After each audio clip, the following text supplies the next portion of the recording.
Hello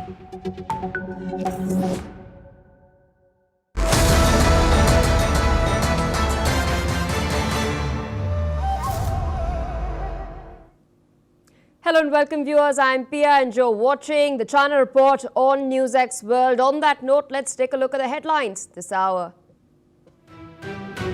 US Trade Representative Jamison Greer has stated that US-China trade should be more balanced and likely smaller as well. He has cited reduced dependence and a 25% drop in goods trade as quote-unquote progress and has emphasized boosting strategic US production and coordinating with allies. China has urged restraint as US military activity near Venezuela continues to rise, backing Maduro's sovereignty and opposing foreign interference. Meanwhile, the Venezuelan president has highlighted China's support amid growing US pressure in the Caribbean. US senators have unveiled the Safe Chips Act to block the Trump administration from easing limits on advanced NVIDIA and AMD chip sales to China and other adversaries. The bill requires 30 months of automatic license denials and congressional review of any rule changes. Myanmar's military junta is leaning on China for political and economic support, condemning Japanese Prime Minister's Takaichi's remarks on Taiwan. Officials have stressed on adherence to the One China policy, signaling loyalty to Beijing ahead of a planned election to legitimize military rule. Brazil's soybean exports have jumped 64% in November to 4.2 million tons, boosted by strong local supply before China shifts to US soybeans. December shipments are also projected to rise sharply, while corn exports may fall slightly due to rising domestic demand. Indian Prime Minister Narendra Modi has rolled out the red carpet for Russian President Vladimir Putin as all eyes are trained on the 23rd annual India-Russia summit. Deepening defense cooperation, civil nuclear ties and augmenting trade to $100 billion by 2030 are all on agenda. The US military has stated that it has killed 4 men in a strike on a suspected drug vessel in international waters of the Eastern Pacific. Officials have highlighted that the vessel carried illicit narcotics along a known trafficking route. US authorities have searched the home of a man in Virginia accused of planting 2 pipe bombs in Washington, D.C. on the eve of the January 6 Capitol riots. The suspect is identified as 30-year-old Brian Cole.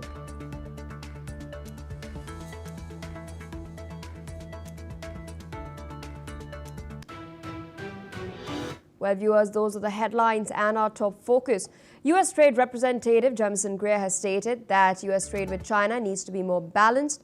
He has emphasized that reducing dependence on China and focusing trade on non-sensitive goods would be a step in the right direction. Greer noted a 25% drops in goods trade with China as a positive development. He has acknowledged the impact of US President Donald Trump's policies in achieving a more balanced trade relationship. He's also highlighted the importance of stability in the US-China equation while pointing out the need to increase US industrial production of goods such as critical minerals. He has added that many allies are interested in coordinated action on key issues like semiconductors and software as well. Meanwhile, Treasury Secretary Scott Bessent has confirmed that China is on track to meet its commitments under the US-China trade agreement, including the purchase of 12 million metric tons of soybeans by February 2026. With us on the broadcast is Dr. Bonnie Yuxia Liao, Assistant Professor of Diplomacy and International Relations at Tamkang University. She's joining us from Taiwan. Thank you so much for taking our time and speaking to us on NewsX World. At the outset, we've been seeing trade tensions simmer between Washington and Beijing, but things have been seeming to ease, especially in the aftermath of the Trump-Xi summit. On one hand, we're seeing Donald Trump push the G2 agenda. On the other, his trade representative is calling for reduced and more balanced trade with China. In this context, how might a deliberate reduction in US-China goods trade affect global supply chains as well as MNCs that are operating in both countries? If Washington really follows through with shrinking trade with China, we're not just talking about tariffs. We're talking about a rewiring of the global production map. For 20 years, the world optimized for efficiency, and I believe now the key word is resilience. So what happens then? Supply chain spread out. Instead of one super factory in China, we get multiple regional hubs. India, Southeast Asia, Mexico, and Taiwan. Think of it like moving from one giant supermarket to several mid-sized ones. It takes more planning, but you don't panic buy when one store closes. So multinationals will face transition pain, like dual supply chain, compliance costs, talent relocation. But long term, they gain strategic insulation. So a shock in China won't instantly shake the global economy. Ensure China stays important still, but no longer indispensable. A more balanced system may be slower, more expensive, but also more shock-proof. In geopolitics, that's a trade most governments are willing to make. Indeed, and US is also eyeing a reduction of dependence on Chinese imports. In your assessment, what trade-offs might arise from such a shift? Decoupling is too dramatic. What we're seeing is de-risking, but every de-risking comes with a bill. If the U.S. reduces reliance on Chinese imports, three tensions emerge: cost, speed, and security. Washington will gain security but lose cost efficiency. Electronics, solar products, low-cost manufactured goods may be more expensive.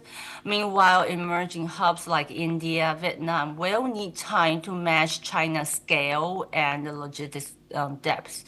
But from Washington's perspective, this is like paying insurance. You spend more now, so you don't lose everything in a crisis later. For China, the risk is structural. In mid-tech manufacturing migrates outward. That's not just losing trade value, it's losing industrial gravity. For the rest of the world like us, however, this shift is opportunity. Who absorbs the outflow? India is well positioned to become not the next China, but its alternative. Think of it as global supply chain going from single core to multiple core processing, more nodes, more redundancy, and fewer choke points. Indeed, ma'am. Requesting you to stay on with us as we're tracking further updates on the broadcast.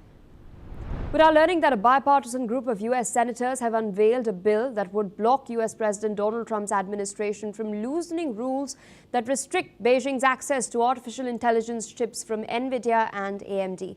The bill, known as the Safe Chips Act, was filed by Republican Senator Pete Ricketts and Democrat Chris Coons. It will require the Commerce Department to deny any license requests for buyers in China, Russia, Iran or North Korea to receive US AI chips more advanced than the ones they are currently allowed to obtain for 30 months.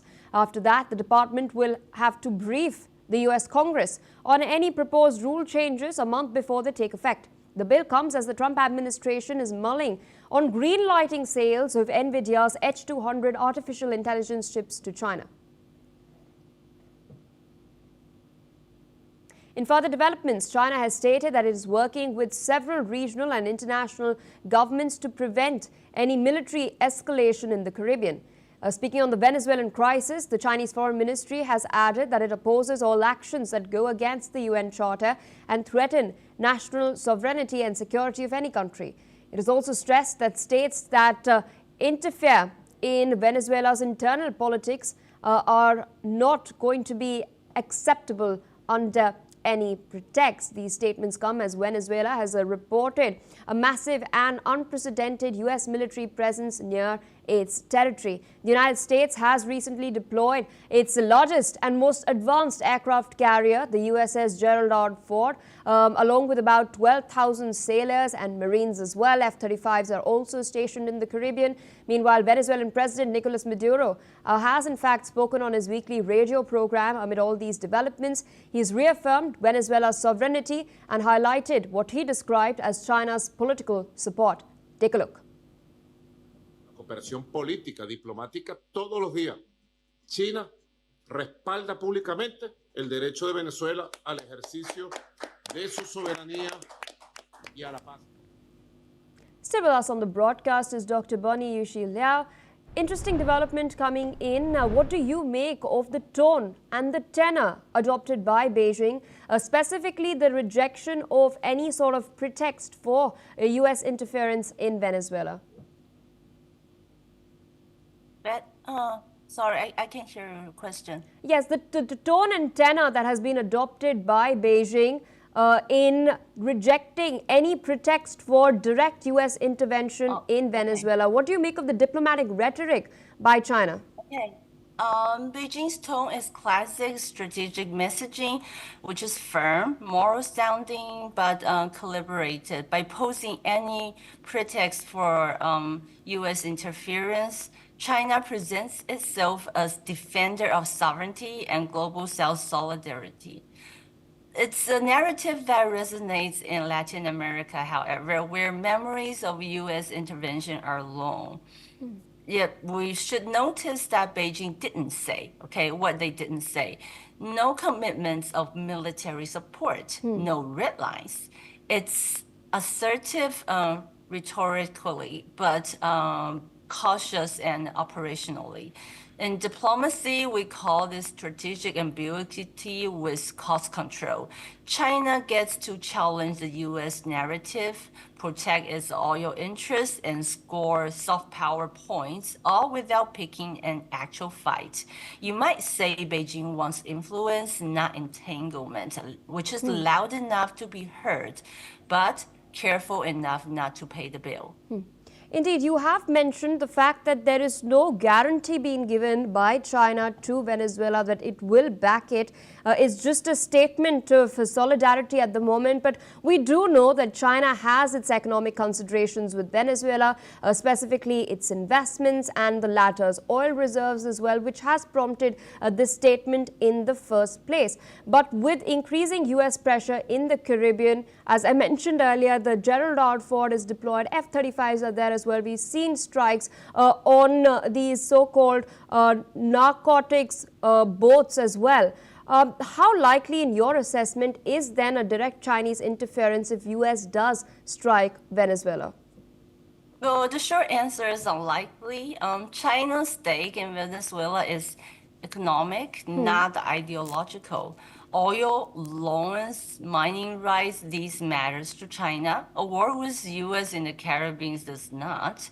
If Washington escalated, Beijing's response would be asymmetric, not kinetic. We might see diplomatic pushback, like yuan-dominated oil deals, rapid financial support to Maduro, maybe more naval signaling, but not Chinese troops in America's backyard.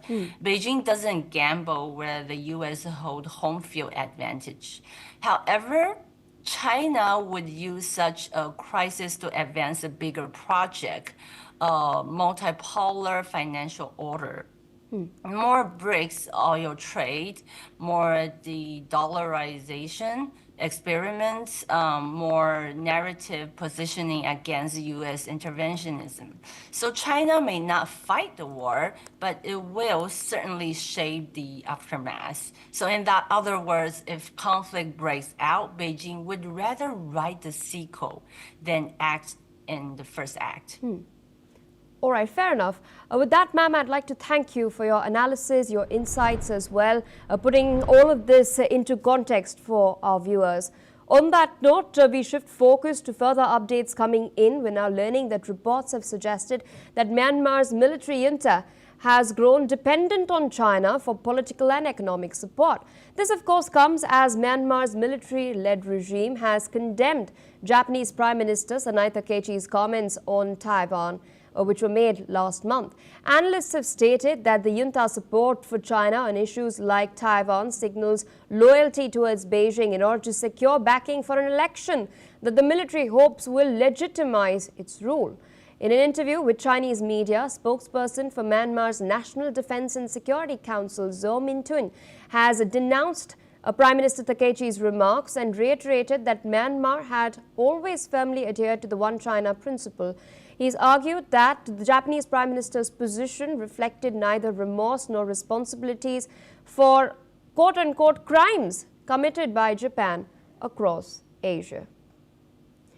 With us on the broadcast is a very special guest. Joining us is Dr. Tomohiko Taniguchi, former advisor to late Japanese Prime Minister Shinzo Abe. He's joining us from Tokyo. Thank you so much for taking out time and speaking to us on NewsX World. We do know that for quite a while now, the military junta in Myanmar has been reliant on Beijing. This has been exacerbated by sanctions by Western countries, the isolation that it's faced as far as the economic realm is concerned as well.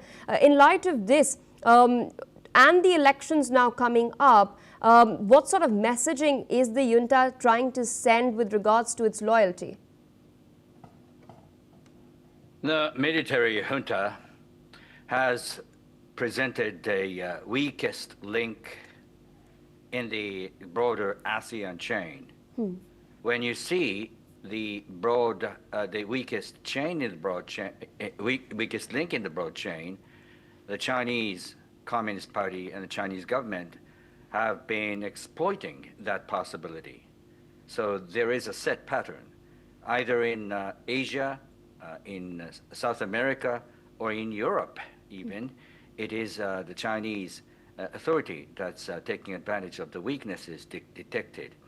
That said, this is very much a discouraging, unpleasant, and saddening development, because with Myanmar, previously Burma, the Japanese have done much to compensate the damages and negative effects that the imperial military had caused in Burma since 1954.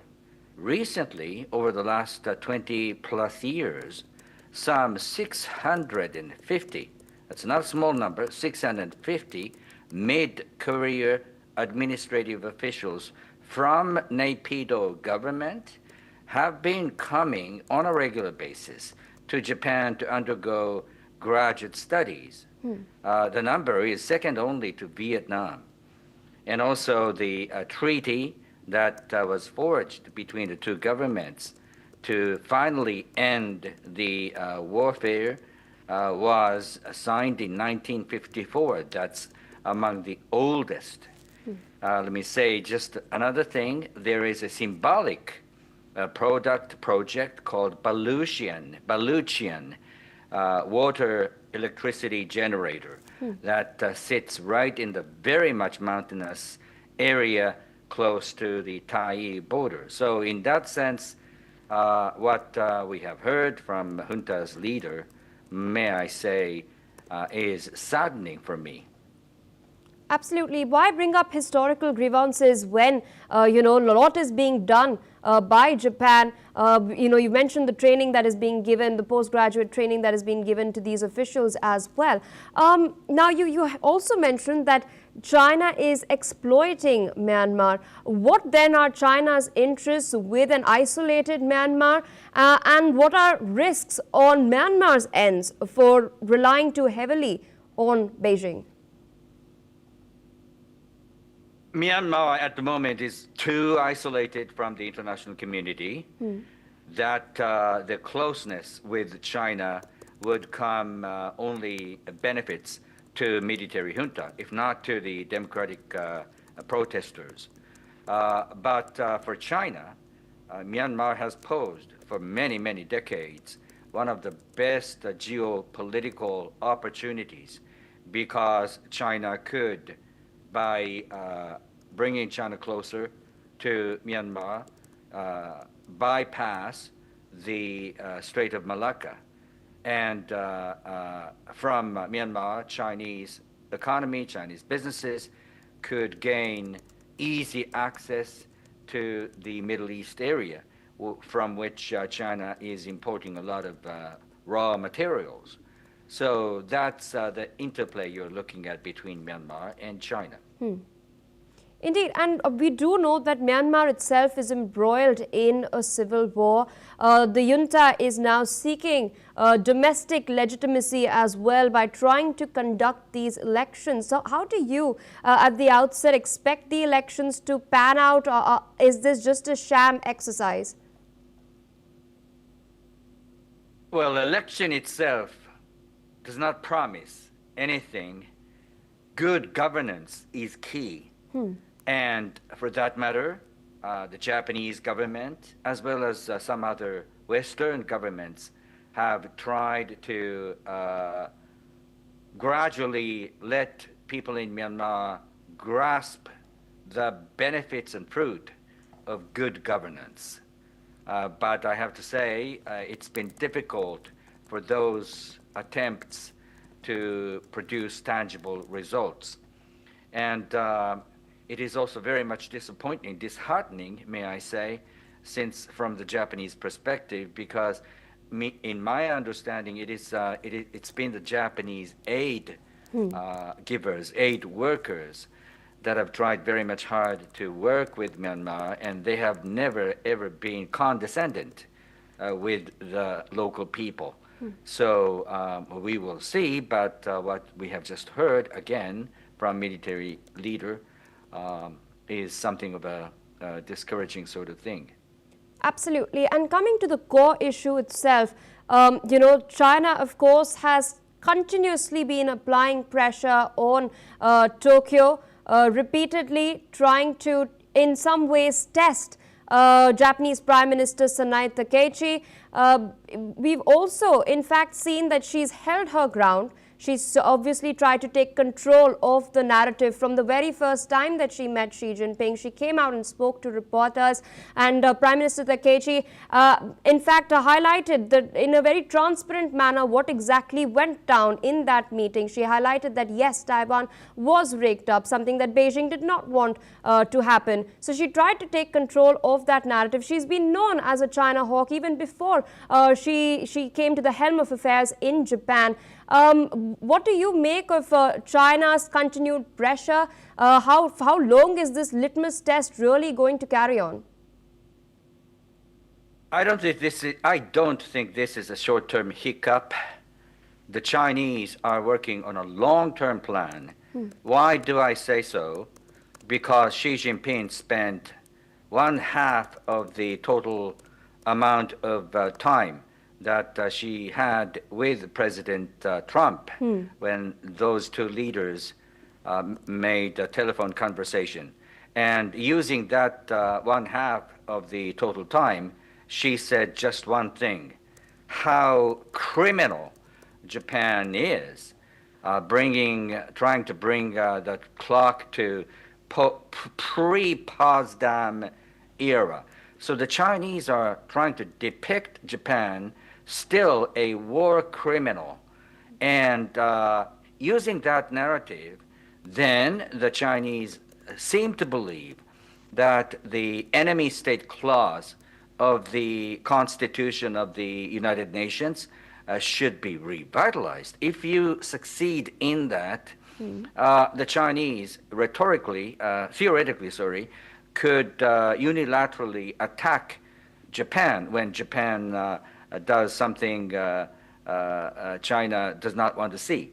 So rhetoric is there. Xi Jinping's anger has been well understood by all the party, the strong 100 million strong member of the Chinese Communist Party. So you're looking very much a formidable power in the making. And I think the Japanese government should not take lightly of what's going on in China now. Indeed, and speaking of China itself, you mentioned the United States as well. There are a lot of analysts who are pointing out that with the military buildup we're seeing in the South China Sea and the Taiwan Strait, the constant incursions by the PLA as well as the PLA Navy vessels into the median line, the sort of monitoring that is going on via submarines of foreign aircrafts that are also and vessels that are plying through the Taiwan Strait, all of this is indicative that Beijing may take direct action and might invade Taiwan as well. In your assessment, how realistic is this assessment that has been made by these analysts, and is it likely that the US would intervene in such a scenario? The conventional wisdom held both in Tokyo and Washington, D.C. would say that when it comes to military, outright military invasion, the Chinese are not still ready yet. However, the Chinese are building a pressure over Taiwan, and at the same time, the Chinese are making legal warfare, influential warfare, influence operations, legal warfare, and all sorts of cognizant warfare. And to the extent people in Taiwan would end up feeling very much pinched and helpless. So that's part of the design. So it's very much important for democracies, like-minded democracies, to help broaden the strategic space, breathing space of Taiwan. All right, sir, with that, I'd like to thank you for taking out time, of course, sharing your analysis and insights and your perspective with our viewers. On that note, we're shifting focus to further developments coming in, this time from Brazil. We're learning that Brazil's soybean exports have soared in November. They've jumped 64% from last year to 4.2 million metric tons. Strong local supply is keeping shipments high, even as China has started buying more soybeans from the United States under its trade deal. December exports are expected to rise sharply too, at around 90%, reaching 2.8 million tons. Overall, Brazil's soybean shipments could hit a record 110 million tons in 2025, up from 97.3 million tons last year. Meanwhile, corn exports are slowing down. Brazil has cut its 2025 corn shipment forecast to 41 million tons. This is due to rising domestic demand from booming meat and ethanol industries. Still, December corn exports are expected to rise nearly 38% from last year to about 5 million tons. On that note, viewers, it's a wrap on the China Report. We will continue to track all of these updates very, very closely, but we're dipping into a quick short break.